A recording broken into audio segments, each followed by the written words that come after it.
What's up, guys? Today I'm going to go over a few rigs that I use when I crappie fish. I've been asked a couple of times what I use and how I use it. The rod that I use is not an expensive rod by all means, and I've had a couple of these rods for a few years now, and yet they've not broken yet. So in my opinion, I mean, it's worth the money. They may not seem like much, but they work. And I know there's other stuff that you can get, but this is like if you're under a budget and stuff and you just want to get out and fish. All right, so the first thing is, this is the rod, right? This is a Shakespeare Micro Series. Hopefully this isn't backwards in the video. If so, I'll flip it. This is a 5-foot ultralight rod. It's like 2 to 6 pound test line. I'm using 6 pound test line. That's what I'm confident with. It tends to not break as easy as the others. The max I'll go crappie fishing is 8 pound test. This is Vicious High Vis 6 pound test line. The rod, the hooks and sinkers. The hook, this is a size 6 Eagle Claw. Just right here. These sinkers on here, they're size 5 split shots. I also use size 7. I don't know what I did with them at the moment.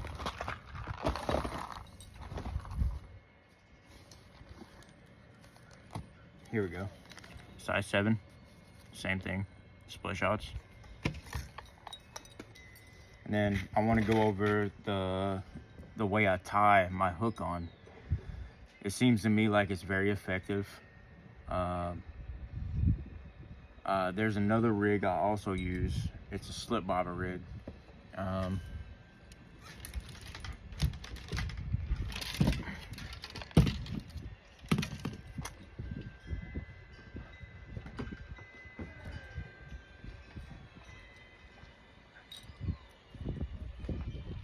So it's a slip bobber rig, which means the bobber will slip up and down the line. There's a line, there's a keeper or a knot, a stop knot on the end of this that stops it at the depth that you want.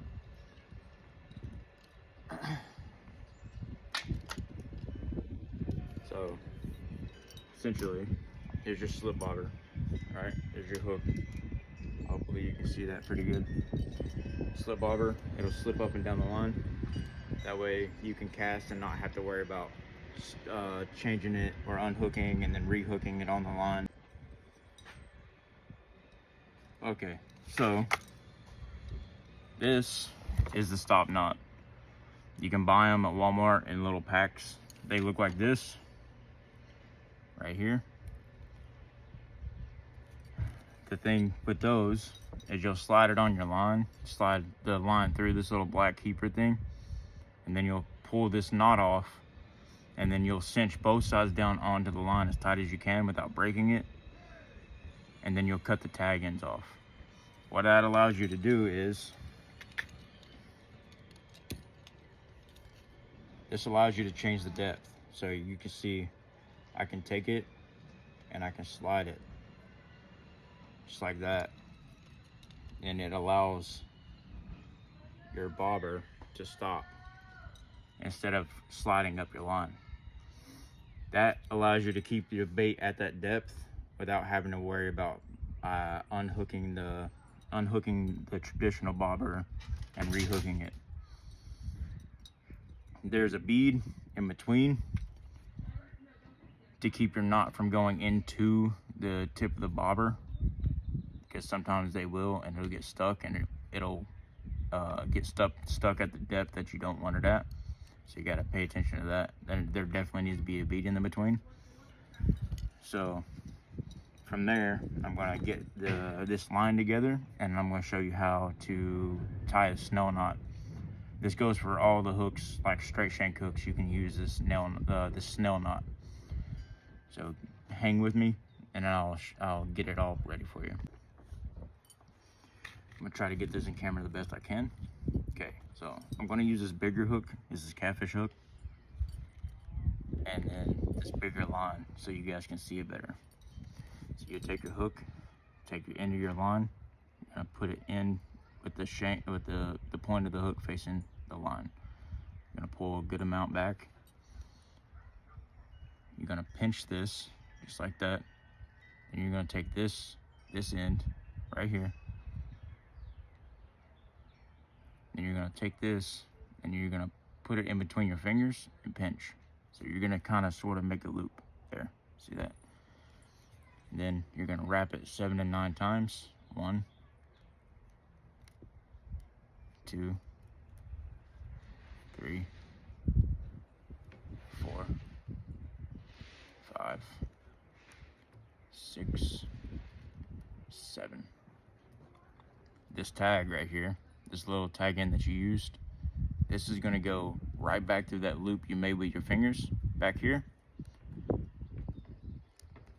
And as you are about to pull this, you want to hold on to what you have on the shank, otherwise it's going to unravel. So you're going to pull this tag in tight at the same time pulling on the other side.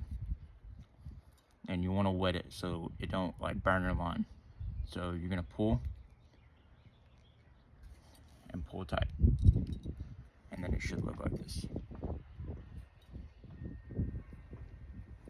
Then you're going to cut your access off.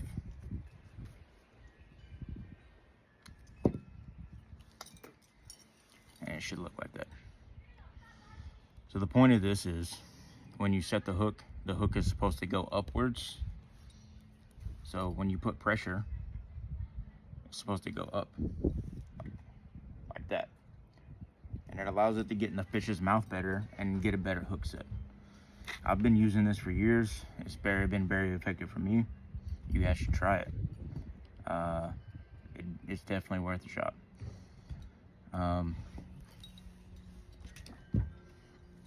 So the drop rig I use, it's the same thing.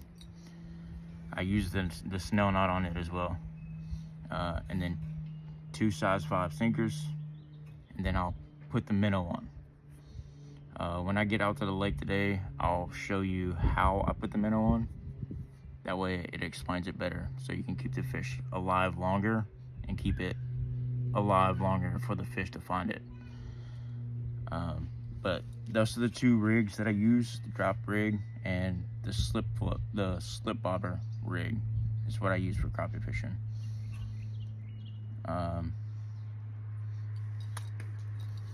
That snell knot will also work for bass hooks as well. These flipping hooks,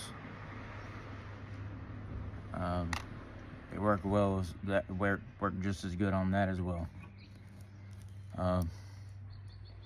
But if you guys have comments on whether you want to learn something else, or you want me to show you how to rig something else or how to fish something else, just leave a comment down below, and then I'll get a video up for you showing you how to do that as well. But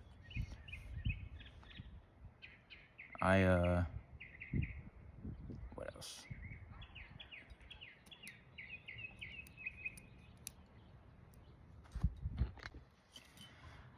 But that's it for today. Whatever you guys want to see next, just let me know. Peace out.